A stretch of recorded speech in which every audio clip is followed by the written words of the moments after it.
تو نماز کے چھوٹنے پر تجھے اس بات پر افسوس کرنا چاہیے کہ اللہ نے تجھے اس لائق سمجھا ہی نہیں کہ اپنی بارگاہ میں کھڑا کرے.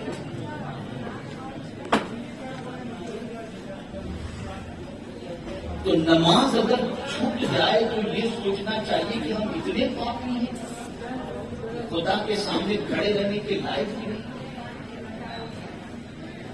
تو نماز چھوڑنا کوئی کمال کی بات نہیں ہے، اللہ کی نظروں سے گر جانے کی بات ہے. تو اے رسول اعظم صلی اللہ علیہ وسلم کے دیوانوں، نماز کی پابندی کیا. حضرت لقمان،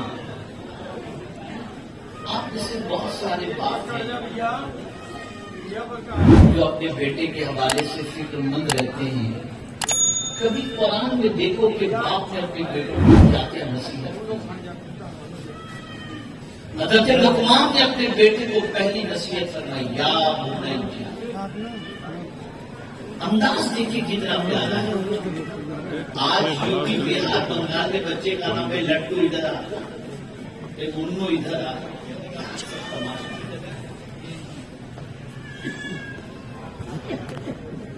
قرآن میں جب بھی اللہ نے پکارا بڑے پیار سے پکارا. ایمان والوں کو پکارا تو فرمایا یا ایھا الذین آمنوا، اے میرے محبوب کے دیوانوں. انسانوں سے پکارا تو کہا یا ایھا الناس، اے لوگوں. رسولوں سے پکارا تو فرمایا یا ایھا الرسل. تو یہ ادب اللہ عز و جل نے بتایا کہ اچھی طریقے سے پکارا کرو. تو اب آپ دیکھیں بچے کو بھی پکارنا چاہیے تو کیسے پکارنا چاہیے، یہ طریقہ بھی قرآن دے رہے ہیں. یا بنیا، اے میرے لگتے جگر، اے میرے بیٹے. جب ایک باپ اپنے بیٹے کو اس انداز سے پکارے گا تو اس پکار کے بعد جو حکم بھی باپ دے گا بیٹے کو اس پر عمل کرنا آسان.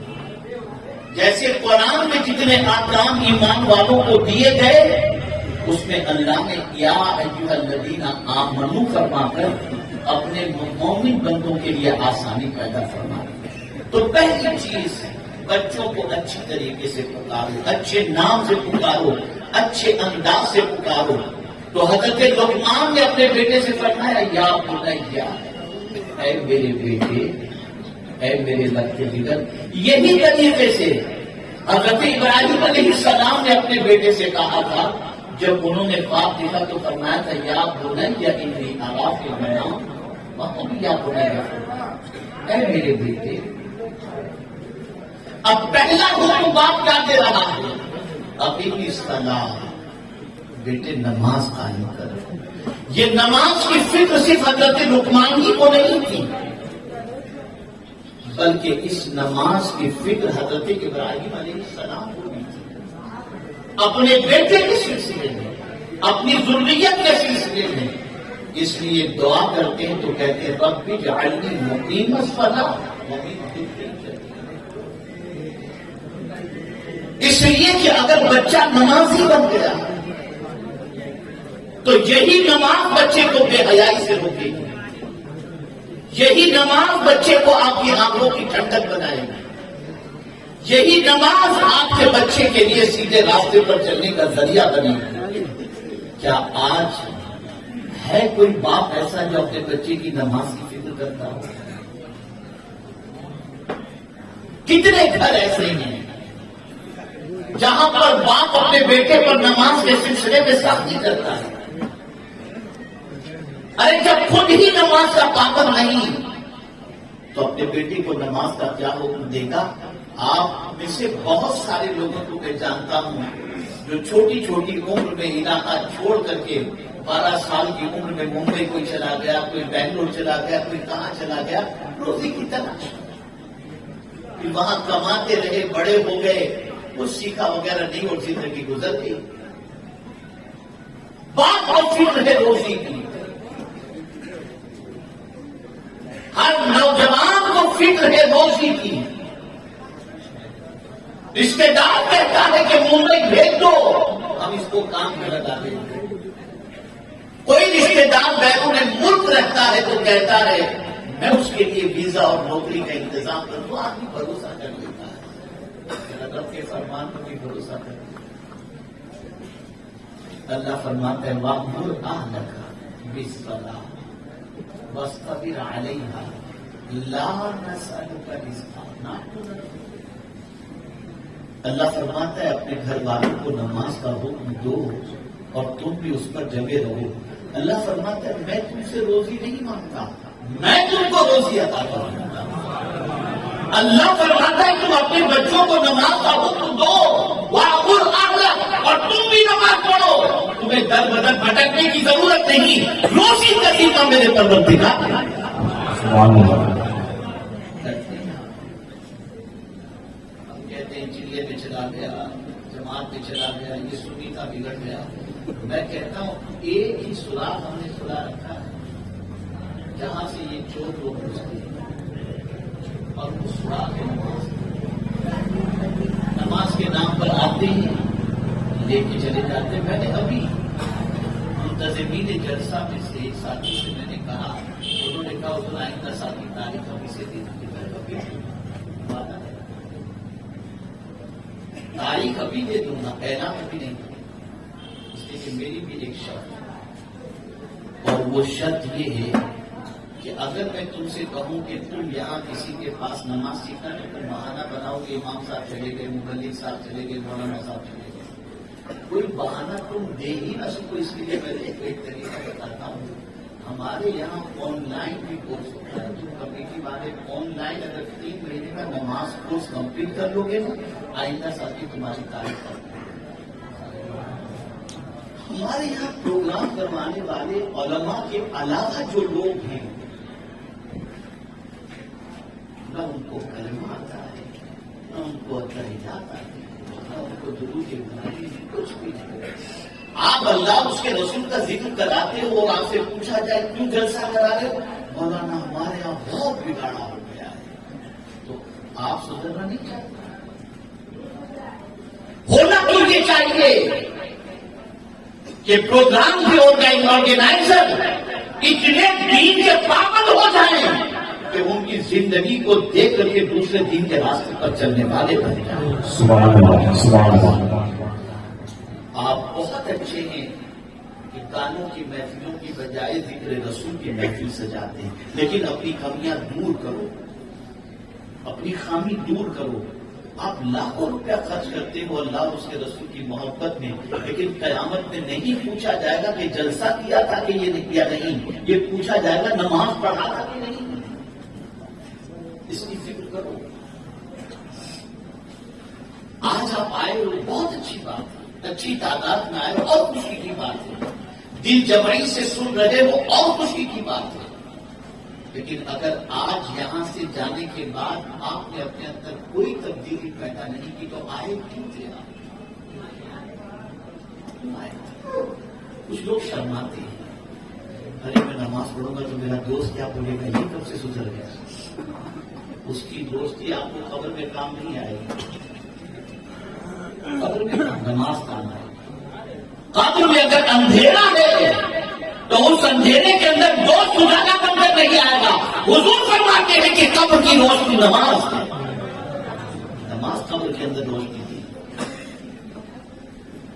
آج سے کوئی باپ بے نمازی نہ رہے، اور اسی کے ساتھ ساتھ جب بھی نماز پڑھنے کے لیے جاؤ ہر مسجد میں نہ بھول جاؤ، یہ دیکھو غلام رسول تو ہے نا امام،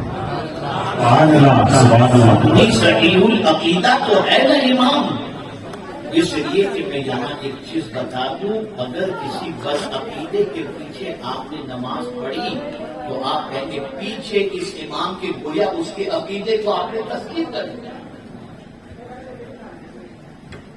جب اس کو آپ نے پیشوا بنا لیا، یہ جو آج ہمارے یہاں ایک لفظ چلتا ہے پیش امام، پیش امام کا صحیح نہیں، امام ہی صحیح۔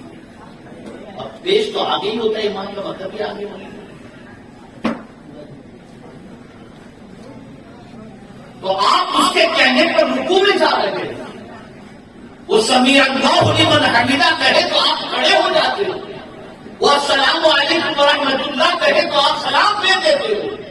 تو اتنی ساری بات مان رہے ہو تو گویا اس کا اگر گستاخی سے بھرا ہوا عقیدہ ہے تو بد عقیدے کے پیچھے آپ نے نماز پڑھ لی تو اس کے عقیدے کو گویا آپ نے تصدیق کر لیا. جو لوگ یہ کہتے ہیں ارے مولانا کیا یہ سب چیزیں دیکھنا، ارے آپ نیت کرتے ہو پیچھے اس امام کے. تو سنی صحیح العقیدہ، ایسے سنی نوجوانوں اپنی مسجد کو بھر دو، اس طرح سے نمازی بن جاؤ کہ دنیا کہنے پر مجبور ہو جائے کہ سنی کبھی مصطفیٰ جان رحمت کا غلام کبھی بے نمازی نہیں ہو سکتا. جیسا صحابہ کے زمانے میں، رسول اعظم کے زمانے میں اگر کوئی نماز نہ پڑھتا تو لوگ سمجھتے تھے یہ کافر تو نہیں، اس لیے ایک بھی صحابی کبھی بے نمازی نہیں. پہچان بناؤ تو اپنے بیٹے کو پہلی چیز کا حکم تو نماز اپنی انسان. دوسرا حکم وامر بالعرف وامر بالمعروف او کما قال، اچھی بات کہو. حضرت لقمان نے اپنے بیٹے سے کہا بیٹے اچھی بات کہو، نماز قائم کر اور اچھی بات کہو. آج ہم سنیں معاشرے کے اندر دیکھ لیں تو نوجوان کہے گا ارے وہ پیچھے تو دیکھا، ارے وہ گانا تو دیکھا، میں تجھے بھیجتا ہوں. یہ ساری چیزیں جبکہ قرآن کہتا ہے اچھی باتوں کا حکم، بری باتوں سے روکو، لیکن معمول کے بعد صبر کا حکم نہیں آیا. ورنہ علی منکر کے بعد صبر کا حکم، اس لیے کہ اچھی بات کہیں گے تو دنیا محبت کرے گی، لیکن جہاں آپ نے گناہ سے روکا تو دنیا آپ کی دشمن بن جائے. یہ شراب سے روک رہا ہے، یہ زنا سے روک رہا ہے، یہ عیاشی سے روک رہا ہے، یہ جھوٹ سے روک رہا ہے، یہ خیانت سے روک رہا ہے، فوراً آپ کی دنیا دشمن بن جائے گی. جیسا کہ بڑی معذرت کے ساتھ سب ایسے نہیں ہوتے، لیکن بعض مسجدوں کے ٹرسٹی ایسے ہوتے ہیں کہ امام صاحب کوئی بات کرتے ہیں بس نکالو مولانا صاحب، پتہ نہیں معافی نے یہ بات کہی انہوں نے ہم پر کیا. تو قرآن کہتا ہے اور ترتیب دیکھیے، اچھی باتوں کا حکم، اس کے بعد بری باتوں سے بچنے کا حکم، اور فوراً فرمایا واصبر علی ما اصابک، اور جو مصیبت تمہیں پہنچے اس پر صبر کر. یعنی جب تم بری بات سے رکنے کا حکم دو گے دنیا تمہاری دشمن بنے گی، تو تم اس پر صبر کرو، اس لیے کہ صبر کرو گے تو تنہا نہیں رہو گے. ان اللہ مع الصابرین، کے بے شک اللہ صبر کرنے والے. سبحان اللہ سبحان اللہ. اور صبر تو اتنی عظیم دولت ہے کہ جنتی کو جب فرشتے سلام کریں گے، سلام پیش کریں گے جنتی کو، تو کیا کہہ کر سلام پیش کریں گے؟ کون سی صفت سے جنتی کو یاد کریں گے؟ سلام علیکم بما صبرتم فنعم الدار. سلام ہو ہے صبر کرنے والے تجھ پر، اور تیرا ٹھکانہ کیا نہیں اچھا ٹھکانہ ہے. میں تفصیل گفتگو نہیں کروں گا، اور یہ سارے کام بہت حوصلے کے کام ہیں، بہت بڑے کام. اب ایک بات کرتا ہوں اس لیے کہ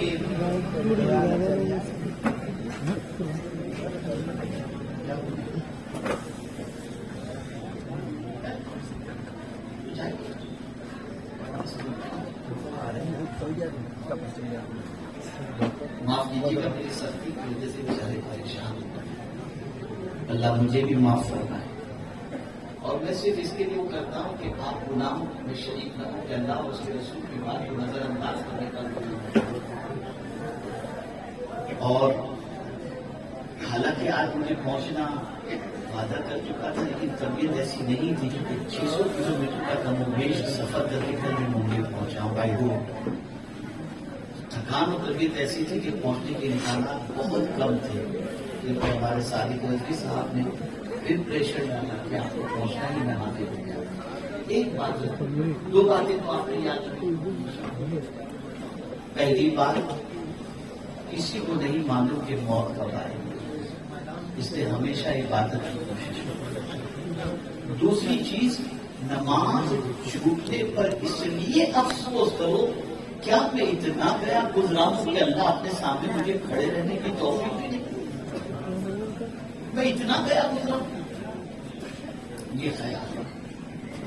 اور تیسری بات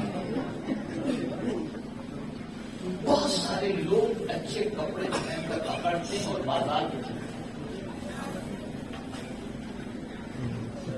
اچھے کپڑے پہن، شادی کا موسم ہے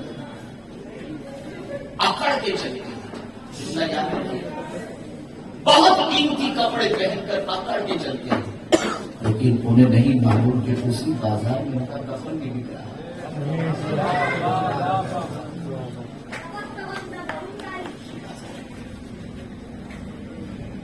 تو نہ اپنو خدا کی بندگی کے سامنے بندگی کرنے کے لیے اپنے آپ کو تیار کرو. اس کی بندگی کرنے میں اکڑو نہیں کہ میرے پاس تو سب کچھ ہے، میں کیوں نماز پڑھے، جس کے پاس کچھ ہے وہ نماز پڑھے. یہ سب تکبر چھوڑو اور ان ساری چیزوں سے باز آ جاؤ. اور ایک اور چیز میں آپ کو بتاؤں اور وہ یہ ہے کہ جو لوگ رات کے اندھیرے میں گناہ کرتے ہیں وہ اللہ سے ڈرے. اگر اسی حالت میں موت واقع ہوتی تو اللہ کو کیا سکے. اور یہ تصور کہ کوئی نہیں دیکھ رہا، یہ سوچو اللہ سے تمہیں نہیں دیکھ رہا، تمہارے دل کی نیتوں کو بھی دیکھ رہا ہے. اور کہیں بھی چھپ کر اس سے گناہ نہیں کر سکتے. ان اللہ لا یخفی علیہ شیء فی الارض ولا فی السماء. جو کچھ زمین کے اندر ہے چیز کے بارے میں اللہ نے فرمایا ان اللہ لا یخفی علیہ شیء. کوئی چیز بھی جو زمین و آسمان کے درمیان ہے یا زمین و آسمان میں ہے اللہ سے چھوٹی چیز. یہ چیز کس کو کہتے ہیں؟ یہ چیز کس کو کہتے ہیں؟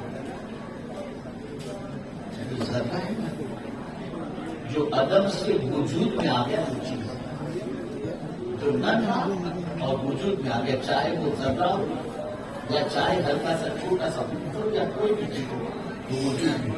اور یہ ہر چیز کرتی کیا ہے؟ وَإِن مِّن شَيْءٍ إِلَّا يُسَبِّحُ بِحَمْدِهِ. ہر چیز اللہ کی تسبیح کرتے اور اللہ کی.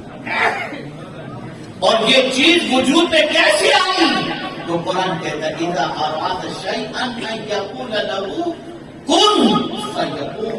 جب اللہ کسی چیز کو پیدا کرنے کا ارادہ کرتا ہے تو فرماتا ہے ہو جا، وہ چیز اے رسول اعظم صلی اللہ علیہ وسلم کے دیوانوں آج سے ہر بات. اور اگر کوئی آپ یہ سمجھے یہ نہیں پڑھتا میں کیا کروں، آپ نے حکم دیا. اور اگر آپ نے حکم اور اس کے پیچھے آپ نے کوشش نہیں کی تو آپ یہ سمجھ لیجیے گا حضور صلی اللہ علیہ وسلم کی حدیث ہے کلکم راع وکلکم مسئول عن رعیتہ. ہر آدمی کو اپنے ماتحت والے کے بارے میں جواب دینا پڑے گا، اس سے پوچھا جائے گا. اس لیے خود بھی نماز پڑھو، بچوں کو بھی نماز کا پابند بناؤ، اور نماز چھوٹنے پر ڈرو اور افسوس کرو کہ یا اللہ میں اتنا گنہگار ہوں کہ پورے اپنے گھر میں اور اپنے سامنے کھڑے ہونے کی توفیق بھی مجھ سے چھین. یہ ذہن کے اندر رکھو، دل و دماغ میں کے اندر رکھو. نماز کی پابندی کرو اور نماز کا بچوں کو بھی حکم دو، بیوی کو بھی حکم دو. بلکہ ایک حدیث سنا کر میں اپنی گفتگو کو ختم کرتا ہوں کہ رحمت عالم صلی اللہ علیہ وسلم نے ارشاد فرمایا 3 قسم کے لوگوں کو دعا کی حضور صلی اللہ علیہ وسلم نے اے اللہ 3 قسم کے لوگوں کے گھروں کو تو ہرا بھرا رکھنا. ان میں سے ایک کون ہے؟ سرکار فرماتے ہیں جو بیوی اپنے شوہر کو نماز کے لیے اٹھائے اور جو شوہر اپنی بیوی کو نماز کے لیے اٹھائے اس کو فرماتے ہیں اللہ اس کے گھر کو ہرا بھرا رکھنا. بیوی کو نماز کی فکر رہی، نہ شوہر کو نماز کی فکر رہی، یہ ساری چیزیں چھوڑو اور جو یہ جلسوں میں آپ آتے ہو، پروگراموں میں آتے ہو، ادب کے ساتھ ہو. جتنا ادب کرو گے اتنا فیض زیادہ ملے گا. آپ میں سے بہت سارے بیچارے ایسے ہیں جو ذوق و شوق میں آ جاتے ہیں، دیکھنے سننے کے لیے آ جاتے ہیں. تھوڑی سی اپنی اصلاح اگر کر لیں اور توجہ سے سننے کے لیے آ جائیں تو کبھی قسمت اتنی بےتاب ہو جاتی ہے کہ پتہ نہیں کیا کیا نظر آ جاتا ہے. باوجود آنے کی کوشش کریں، سر پہ ٹوپی رکھا کریں، دماغ سے کچھ کو سنا کریں. اور اس لیے سے حضرت فضیل بن عیاض رضی اللہ تعالیٰ عنہ نکل رہے تھے خطیب کا خطاب سننے کے لیے، تو گئے اپنی ماں سے اجازت لینے. ماں مجھے اجازت دے کہ فلاں خطیب تشریف لائیں ان کا خطاب سنیں. قربان چاہیے ماں کے دعا. فضیل بن عیاض رضی اللہ تعالیٰ فرماتی بیٹا کیوں خطاب سننے جا رہے کیا کر رہے؟ کہا ماں بہت اچھے خطیب ہیں، بہت اچھا بنتا ہے. ماں نے فرمایا جاؤ بیٹی اجازت دیتی ہوں، لیکن ایک شرط، ایک نیت. فرما کیا نیت ہے؟ یہ نیت کرو کہ جو کچھ اللہ اور اس کے رسول کے فرمان وہ سنائیں گے میں انشاءاللہ اس پر عمل کروں.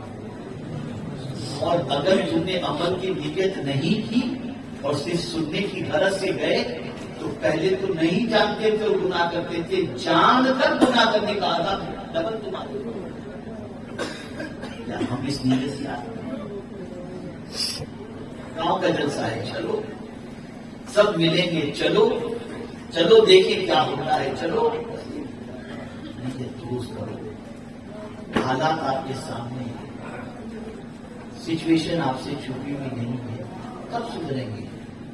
کب اپنے آپ کو بدلیں گے؟ کب اپنے آپ کو چینج کریں گے؟ ہمارے بہت سارے ساتھی کہتے ہیں ارے سب ایسے ہی، اب کیا کریں، کون سدھر کے کیا فائدہ. نہیں ہے، جواب آپ کو دینا ہے. آپ کے بارے میں کوئی اور آپ کی قبر میں نہیں آئے. چینج کرو. اور میں امید کرتا ہوں کہ انشاءاللہ العظیم جو کچھ مختصر کلمات خیر میں نے آپ کی سماعت کے حوالے کیے اس پر انشاءاللہ آپ بھی عمل کی کوشش کریں گے. اللہ مجھے بھی عمل کی توفیق عطا فرمائے. اور یہ گزارش ہمارے بیٹھے ہوئے یہاں علماء ذوی احترام سے خوب کام کر رہے ہیں، ان کی وساطت پر یہ خوب کام کر رہے ہیں. لیکن آپ تمام حضرات کی خدمت میں میری گزارش ہے کہ اب جو سچویشن ہے وہ یہ ہے کہ ہماری قوم کے بچوں کو پہلا کلمہ ملا. گلی گلی کوچے کوچے میں مکاتب قائم کیے اور مکاتب کے اندر محلے کے بچوں کو بلایا جائے، ان کی تعلیم کا انتظام کیا جائے. اور کمیٹی والے اور محلے والوں سے گزارش ہے کہ آپ اگر جلسہ نہیں کرتے نہ کرو، لیکن یہ مکتب قائم کر کے مدرس کو اچھی تنخواہ دو، اس لیے کہ ہماری تقریر میں آ کر کے اگر کوئی کچھ کلمہ یاد نہیں کرتا لیکن ان کے پاس پڑھنے جانے کے عوض کے اندر ان کا قرآن بھی درست ہو جاتا ہے تو اس کا کتنا ثواب، اس کا اتنا نہیں جتنا ہمارا. گلی گلی میں مکتب ہے. آپ کے علاقے کا کوئی بچہ جاہل نہیں، سب کو قرآن سکھاؤ، اس کا اہتمام کرو، بھرپور اہتمام کرو. میں ایسے ایسے دیہاتوں کے بارے میں جانتا ہوں، ہمارے سید صاحب قبلہ واقف ہے اس سے، اور ہمارے ناخواں ماشاء اللہ قاری شریف ماشاء اللہ، اللہ تعالیٰ ان کی آواز میں مزید درد و سوز پیدا فرمائے. بڑے مخلص، بڑے سیٹے الحمدللہ، جہاں کہیں بھی یہ جاتے ہیں ان سے نعت سننے کو جی بھی چاہتا ہے اور نعت پڑھنے کے اندر ان کے درد و سوز بھی موجود ہے. سارے نعت اچھے ہیں لیکن کسی کی آواز کا اللہ کے درد و سوز اور بے عملی ہم نے نہیں دیکھی. یہ ہم نے دیکھا ہے. سب اچھے ہیں لیکن کچھ اور اچھے ہوتے ہیں تو میں نے بھی ان کو دیکھا اس کے اعتبار سے. تو یہ جہاں کے ہیں سید صاحب جانتے پانی، شریف صاحب بھی پانی کے ہیں، سید صاحب پانی زیادہ نہ جانا ان کا ہوتا ہے. پانی میں ایسے دیہات جہاں پر 20 گھر مسلمان ہوں، 40 گھر مسلمان ہوں، جہاں نہ مسجد نہ مدرسہ.